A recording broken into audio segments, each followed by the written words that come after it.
Assalamualaikum warahmatullahi wabarakatuh. Baik, kali ini kita tak buat video travel. Kita buat video berkaitan dengan macam mana cara nak belajar menulis kod. Okey. Untuk pengenalan asas untuk menulis kod ni, kita perlukan peralatan sebagaimana yang ada di dalam gambar rajah ni lah. Dalam video, sorry bukan gambar rajah. Pertama sekali mesti ada dakwat. Yang kedua mesti ada pembaris. Dan seterusnya peralatan lain yang diperlukan adalah kolam. Kalau adik-adik, tuan-tuan, puan-puan nak kenal, ini kita sebut batang resam. Baik, ini batang resam ni mana kita nak dapat dia? Mudah saja kalau adik-adik, ibu-ibu, ayah-ayah pergi ke air terjun ke hulu-hulu ke atau mana-mana sajalah, tempat nak berkelah, mandi dalam hutan, insya-Allah akan jumpa benda-benda ni. Baik, ini kayu resam. Okey, ni nampak bentuk tu dah ada dah. Okey, yang seterusnya, yang semua ni pun kayu resam, cuma yang ni saya nak tunjukkan perbezaan dia. Yang ni adalah kayu yang diperbuat, mata pen kod yang diperbuat daripada buluh. Yang ni kita dapat daripada syarikat Faiz Craft lah. Dia siap, dah ada saiz mata kolam dia, saiz 7. Okey. Okey, dan yang lain-lain pun sama. Untuk alat supportnya mesti adalah pisau. Okey, pisau ni mesti berhati-hati kalau nak guna. Kalau saya nak syorkan jangan guna pisau plastik macam ni lah. Sebab nanti adik-adik ataupun ibu-ibu, ayah-ayah tengok dah ada kesan pecah. Nanti cari yang lebih elok lah ya. Saya galakkan cari yang lebih kuat atau ketahanannya. Bagaikan kalau kita nak potong ikan kering di dapur tu, insya-Allah boleh potong. Ni kalau potong dadu pun saya belum pasti dia patah atau tak. Takut pisau yang patah. Okey, dan alat support yang seterusnya adalah pensel. Pensel, kenal semua pensel kan? Takut tak kenal, ni namanya pensel, bukan pensel kontut. Okey, saya minta pembantu saya untuk buka bekas dakwat kejap. Okey. Kalau seterusnya, kalau tak ada benda ni memang tak boleh nulis lah. Itu dakwat. Okey. Baik, macam mana nak cari dakwat ni? Beli kat kedai. Okey. Okey, dalam dakwat ni dia ada, nampak tak jelas tak? Nanti saya zoomkan dekat sikit. Nampak tu, yang ni kita panggil benang sutera. Benang sutera. Kita akan campurkan dakwat, masukkan dakwat ke dalam ni. Contohnya,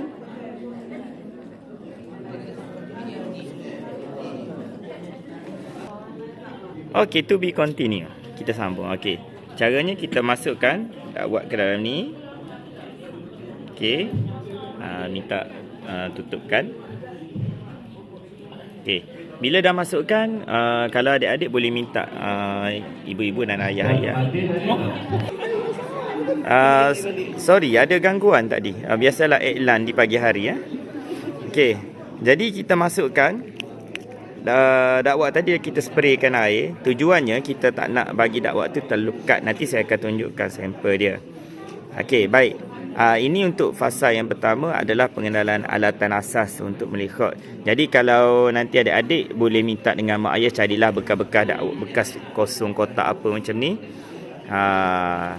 Tu ada semua tu. Nampak pen semua. Jadi abaikan kotoran-kotoran yang ada, botol-botol mineral tu. Itu adalah iklan yang tidak ditaja. Baik. Okey, kita pergi kepada part tu, bagaimana nak mengasah kolam. Okey, baik. Kebiasaan kalau kita dapat kayu resam, dia bukan macam ni. Dia bentuk dia lebih kurang macam ni lah ya. Ni sampel. Jadi macam mana cara nak asah dia, terserahlah pada adik-adik. Tapi yang saya nak syorkan supaya berhati-hati. Sebab tengok beli pisau ni dah pecah sebab tekanan yang terlalu kuat. Biasalah beli pisau cak ayam ni memang macam tu lah. Bukan ni ayam kampung ni. Ni ayam Belanda ni ya. Baik, kita mulakan mengasah. Okey, bagi adik-adik yang berumur 6, 7, 8, 9, 10, 11, 12 tahun, sila dapatkan perhatian ataupun kebenaran ibu bapa sebelum nak mengasah, sebab takut nanti luka. Jadi berhati-hati ya, berhati-hati di jalan raya. Oh, apa kaitan pula? Okey, kita asah dulu. Tengok. Caranya. Sebab pisau ni tumpul, tapi tak apa, kita guna je lah setakat mana yang mampu.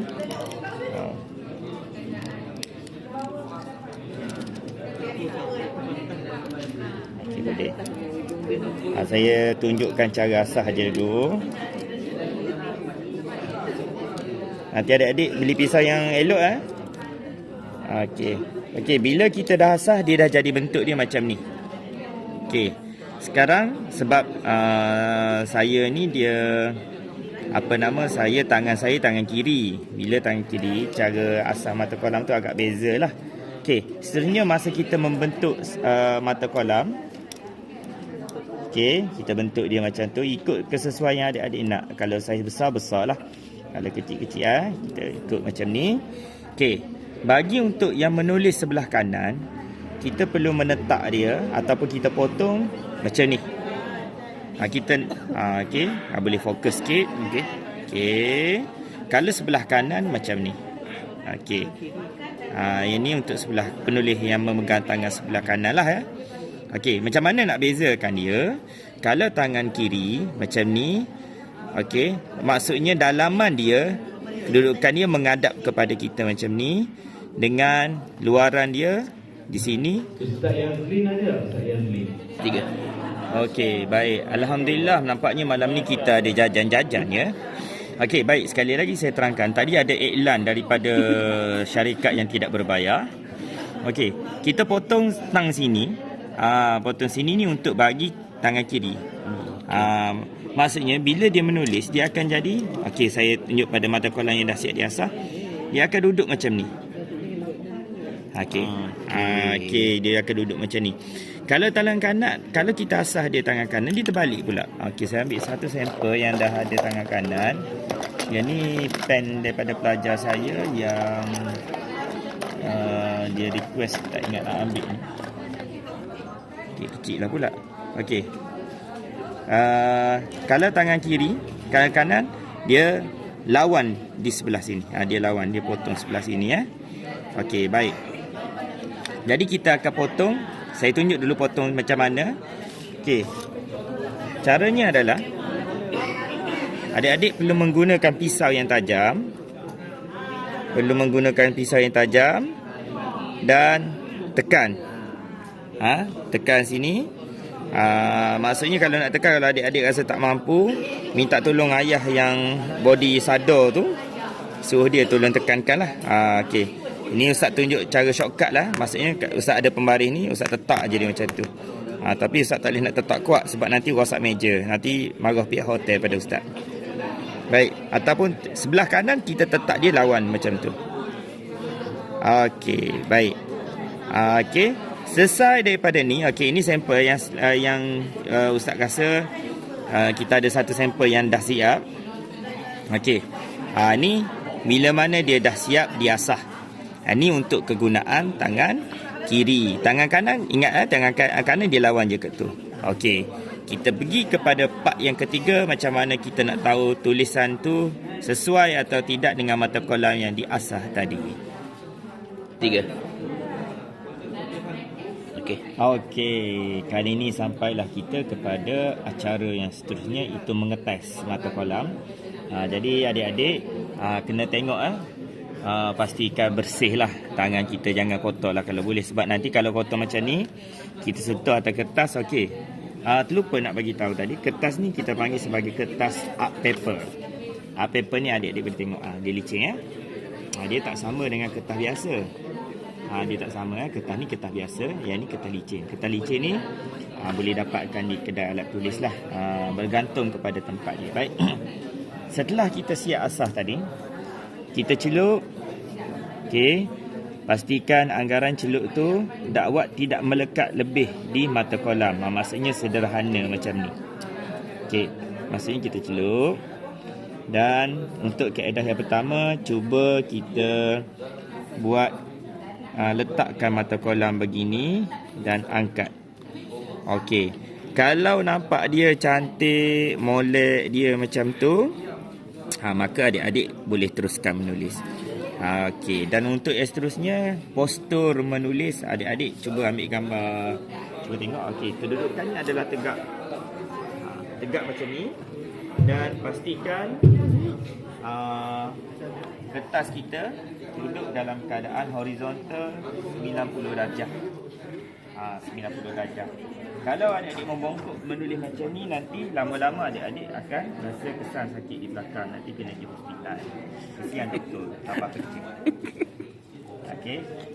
Okey, jadi untuk menulis, okey, Ustaz tunjukkan. Kita buat pengenalan asas. Okey, bila sudah selesai situ, cuba kita tarik dia macam ni.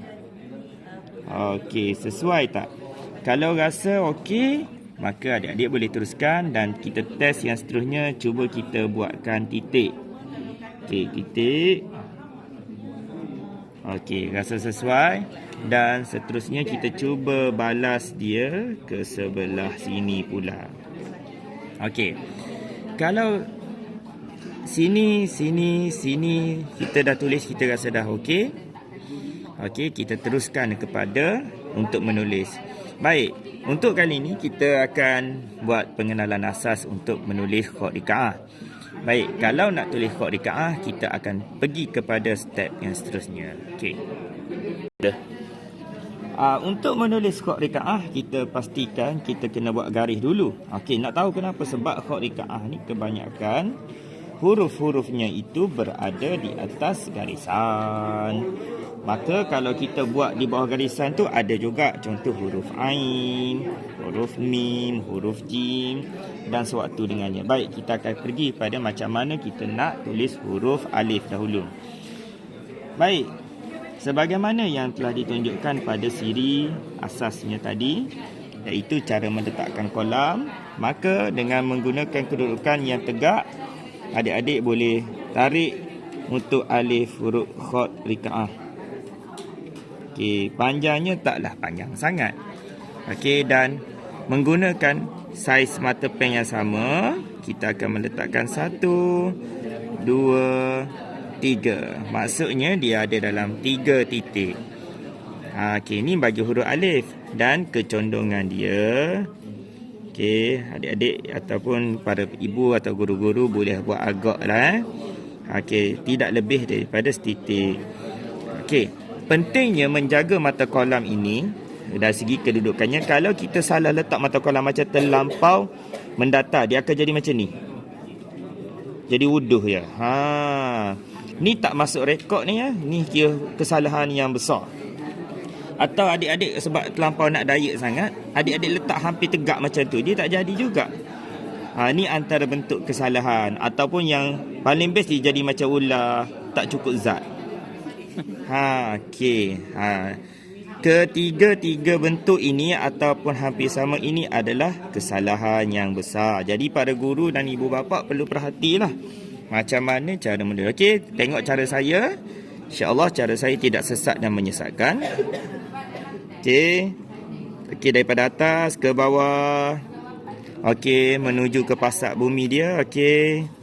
Ke bawah dia agak sedikit condong daripada darjahnya, lebih kurang dalam 75 darjah. Okey. Di dalam bahasa Arab kita sebut dia sebagai busolah. Busolah bermakna arah ataupun kompas. Yang ni perlu diberi perhatian supaya cara menulisnya itu tidak salah. Okey, mungkin adik-adik tak faham, sila tanya mak dan ayah masing-masing atau guru-guru ya, guru-guru yang mengajar anda. Habislah cikgu nak menjawab nanti. Okey, ini baru huruf alif dan kita masuk kepada test yang seterusnya adalah alif untuk khot sulus. Yang ni khot apa ni? Cuba follow ramai-ramai. Khot rik. Biarlah tak ada student pun. Okey. Ustaz buat sampel khot rikaah. Kalau kita nak tulis jenis dia macam ni. Okey. Okey, tarik dia ke atas dan okey. Dan kita letakkan alif dia, alif bagi huruf ta. Khattu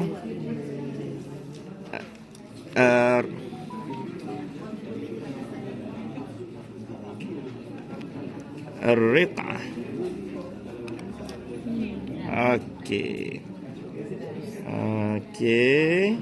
Nanti saya terangkan macam mana nak tahu khot kita tu bermutu atau tidak. Baik. Okey, kalau kita tengokkan di sini yang Ustaz sebutkan tadi busolah. Okey, kalau kita gariskan 1 dan 2 dan 3, kita boleh tengok horizontal penulisan itu adalah sama. Dan yang seterusnya kedudukan alif, huruf menegak dia tidak akan lari daripada sudut ataupun darjah yang sepatutnya. Dan kalau kita samakan sudut di sini dan sudut di sini, semuanya adalah bersamaan X kuasa 2 dengan Y kuasa 2. Dia sama. Ni sifir dia. Ingat ya, tolong cari cikgu matematik untuk terjemahkan. Habislah cikgu matematik tuition nanti. Okey, ini adalah khot rikaah. Yang adik-adik akan belajar dengan cikgu-cikgu, dengan ustaz-ustazah yang comel-comel dan cantik-cantik, handsome-handsome tu.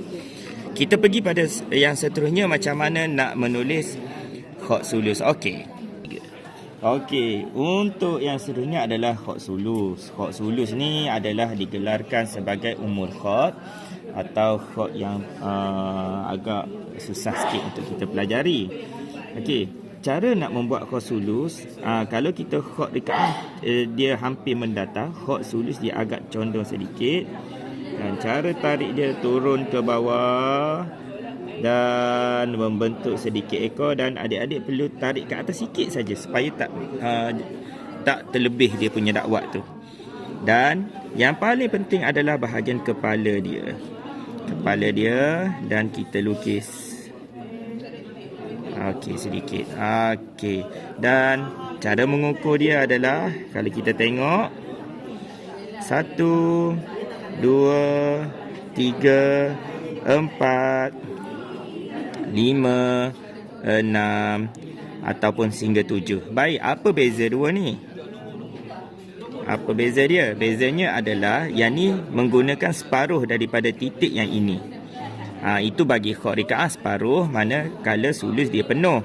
Tapi dalam khot rikaah juga kita bolehkan titik yang penuh sekiranya kita akan tengok pada video yang akan datang. Baik.